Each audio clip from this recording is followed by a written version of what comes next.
उसको उसका जो प्रेशर है वो कांस्टेंट होता है, लो होता है। मान लीजिए वो प्रेशर पी नॉट है।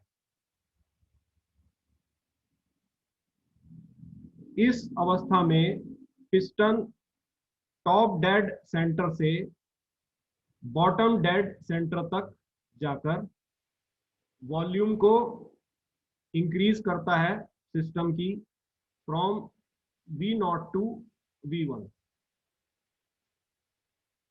तो क्योंकि प्रेशर है कांस्टेंट और लो पी नॉट, और वॉल्यूम जो है वो इंक्रीज कर रही है वी नॉट से वी वन, इसीलिए इस प्रोसेस को आइसोबारिक एक्सपेंशन प्रोसेस कहते हैं, जो स्टेप वन में होता है।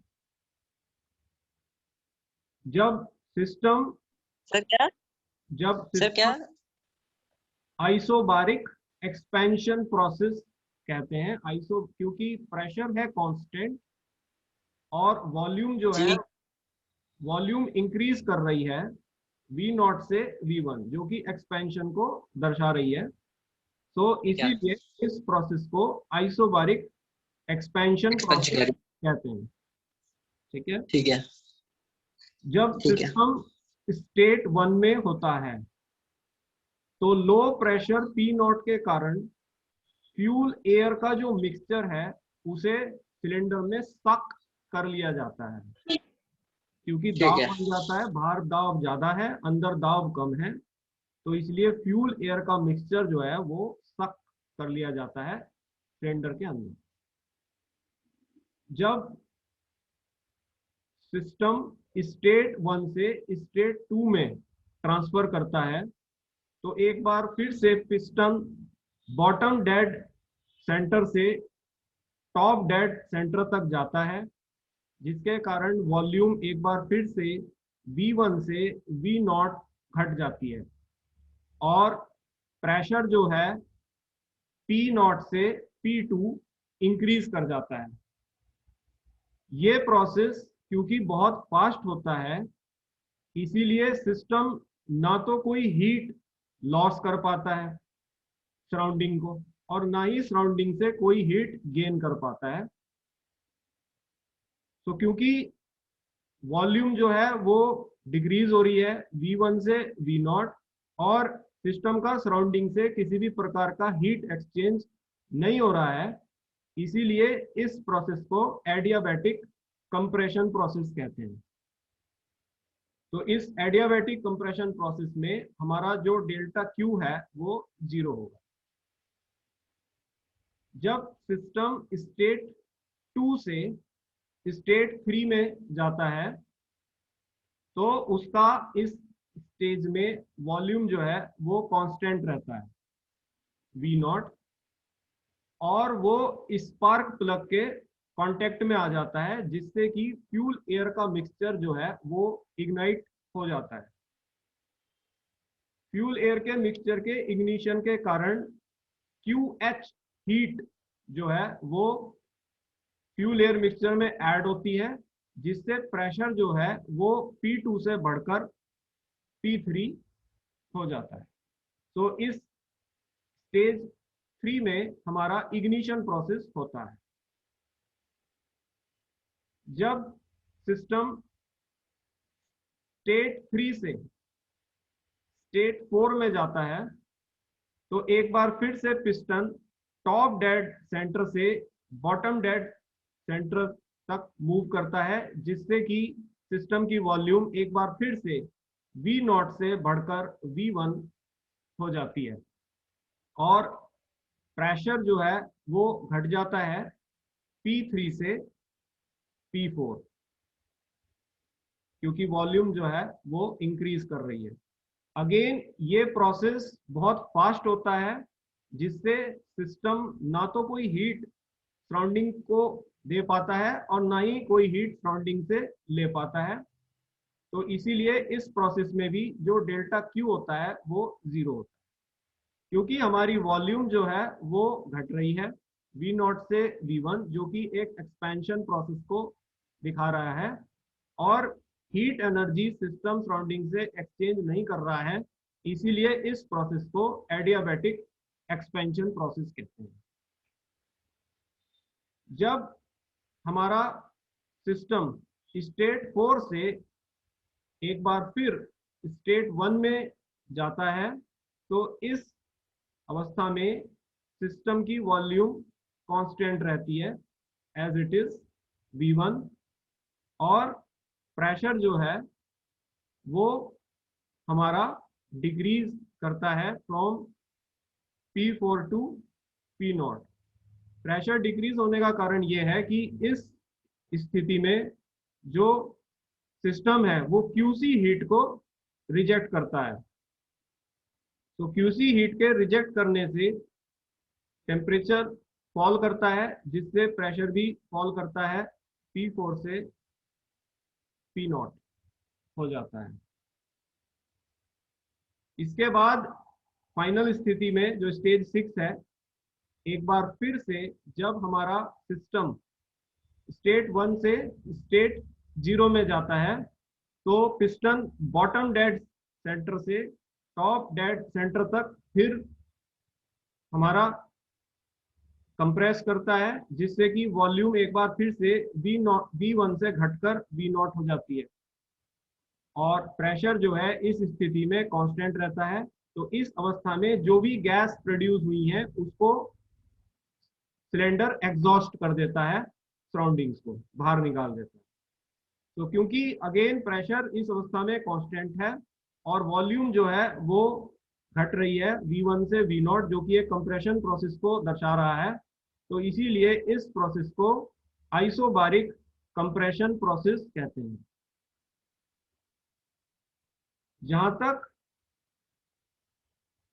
अगर एक बार आप फिर से समझना चाहते हैं तो मैं एक बार इसको फिर से रिपीट कर रहा हूं, ठीक है।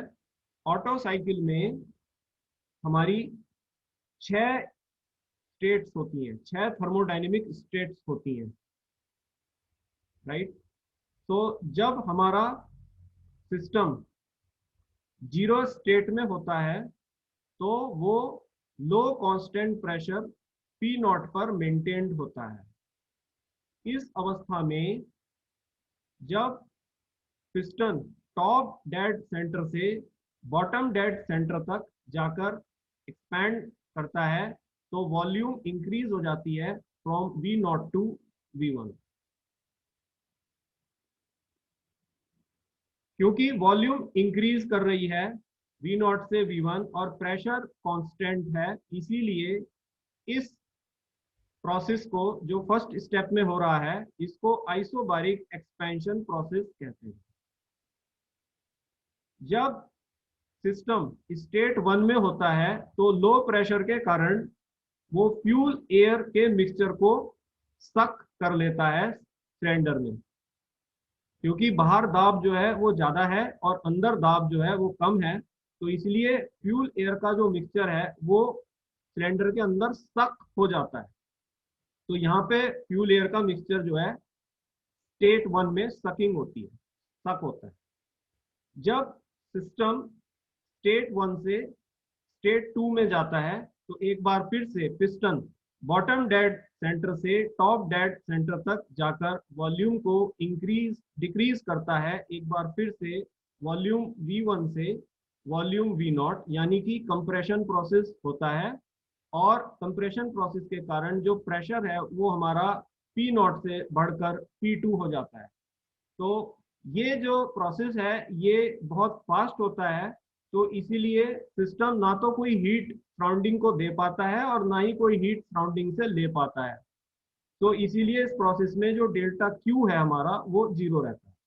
तो क्योंकि प्रोसेस में कंप्रेशन हो रहा है और कोई भी हीट एक्सचेंज सराउंडिंग के साथ नहीं हो रही है, इसीलिए इस प्रोसेस को एडियाबैटिक कंप्रेशन प्रोसेस कहते हैं। जब हमारा सिस्टम स्टेट 2 से स्टेट 3 में जाता है तो उसकी वॉल्यूम जो है कांस्टेंट रहती है V0। सिस्टम जो है वो फ्यूल एयर जो मिक्सचर है वो स्पार्क प्लग के कांटेक्ट में आ जाता है। यहाँ पर इस प्रोसेस में जब वो स्टेट 2 से स्टेट 3 में जा रहा है तो स्पार्क प्लग के कांटेक्ट में आने से जो एयर फ्यूल का मिक्सचर है वो इग्नाइट होना शुरू हो जाता है या बर्न होना शुरू हो जाता है, जिसके कारण टेम्परेचर इंक्रीज करता है और प्रेशर इंक्रीज करता है P2 से P3। जब सिस्टम स्टेट 3 से स्टेट 4 में जाता है तो एक बार फिर से जो पिस्टन है वो टॉप डेड सेंटर से बॉटम डेड सेंटर तक जाकर वॉल्यूम को इंक्रीज करता है एक बार फिर से V0 से V1। वॉल्यूम के इंक्रीज करने से प्रेशर फॉल करता है P3 से P4।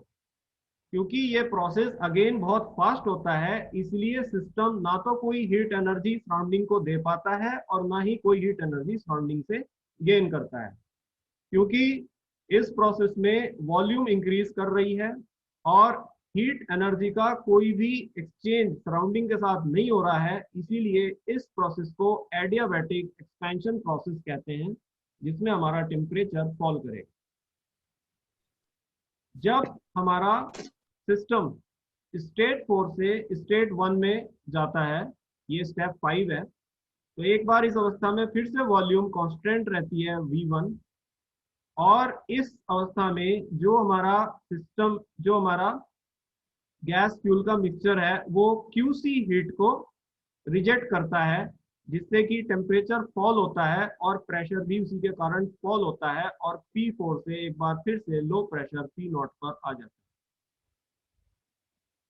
जब हमारा सिस्टम स्टेट 1 से एक बार वापस स्टेट 0 में जाता है तो पिस्टन बॉटम डेड सेंटर से टॉप डेड सेंटर तक एक बार फिर से जाता है, यानी कि कंप्रेशन होता है और वॉल्यूम एक बार फिर से V1 से घटकर V0 हो जाती है।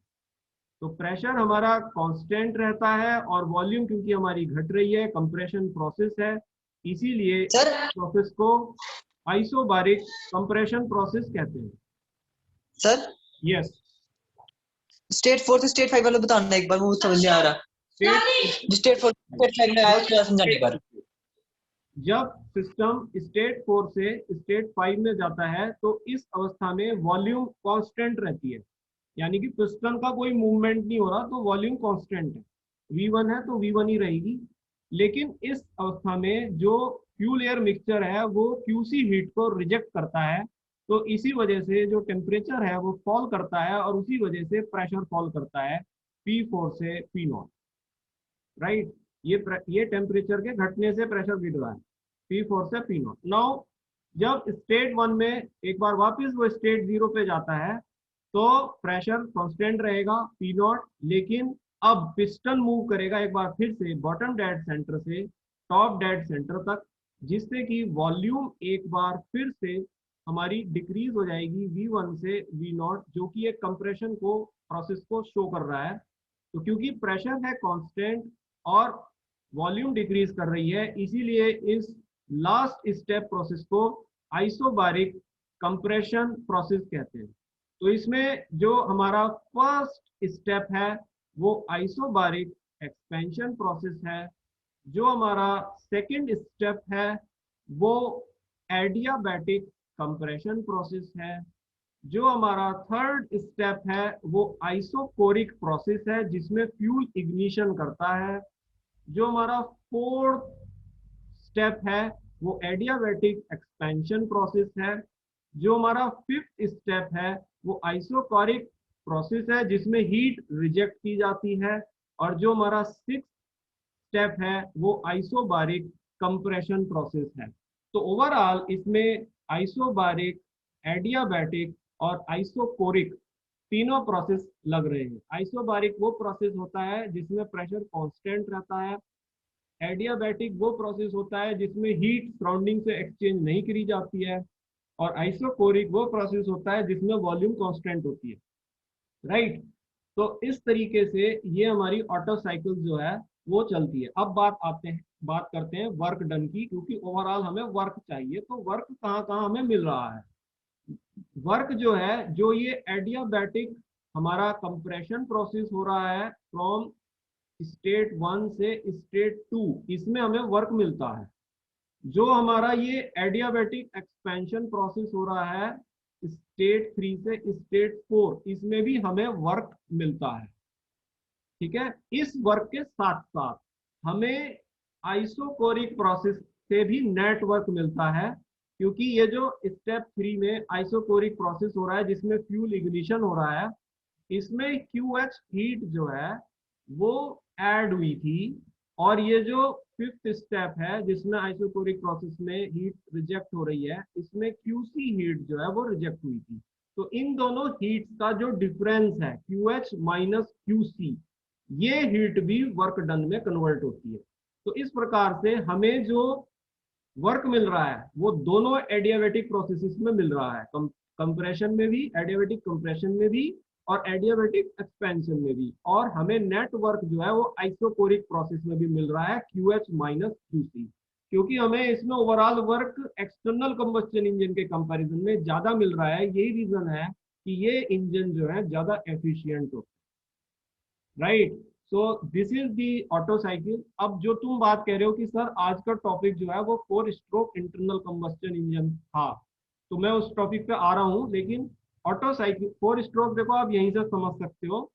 4 स्ट्रोक में यही जो मैंने डायग्राम बनाया है, यानी कि ये जो 6 स्टेट दिखाई है, ठीक है, ये जो 6 स्टेट दिखाई है और 6 स्टेप्स दिखाए हैं, यही हमारे होते हैं 4 स्ट्रोक में, राइट। उसमें हमारा जो मिक्सचर है वो सक किया जाता है सिलेंडर के अंदर, और गैस को एग्जॉस्ट किया जाता है आखिरी स्टेप में। जो भी गैस बन गई है उन्हें इंजन शू करके छोड़ता है, जैसे ट्रेन के इंजन में आपने देखा होगा बहुत तेजी से आवाज आती है, वो गैस छोड़ता है लास्ट स्टेप में। वो हमारा 4 स्ट्रोक इंजन में ये सारे 6 स्टेप्स फॉलो होते हैं। लेकिन 2 स्ट्रोक इंजन में हमारा स्टेप 1 और स्टेप 6 जो ये मैंने डायग्राम में बनाए हुए हैं, स्टेप 1 में हमने जो फ्यूल एयर को यहाँ स्टेट 1 में सक किया, राइट, उसकी जरूरत नहीं होती है क्योंकि फ्यूल एयर ऑलरेडी उसमें मौजूद होता है सिलेंडर में, और ना ही गैस को एग्जॉस्ट करने की जरूरत होती है आखिरी वाले स्टेप में 6। तो 2 स्ट्रोक में जो है ये हमारे स्टेप 1 और स्टेप 6 जो है ये नहीं होते हैं। 2 स्ट्रोक में हमारे 4 स्टेप होते हैं और हमारी 4 थर्मोडाइनेमिक स्टेट्स होती हैं, जबकि 4 स्ट्रोक में हमारे 6 स्टेप्स होते हैं और हमारी 6 थर्मोडाइनेमिक स्टेट्स होती है। क्लियर हो रही है बात? ये मैं आपको बताऊंगा, अभी मैंने छोड़ा नहीं है वो टॉपिक, उसका आगे बताऊंगा।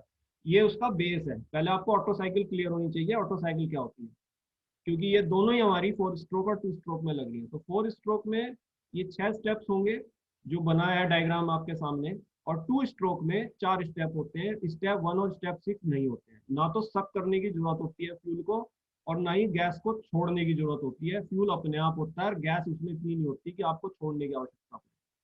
तो that is 2 stroke internal combustion engine.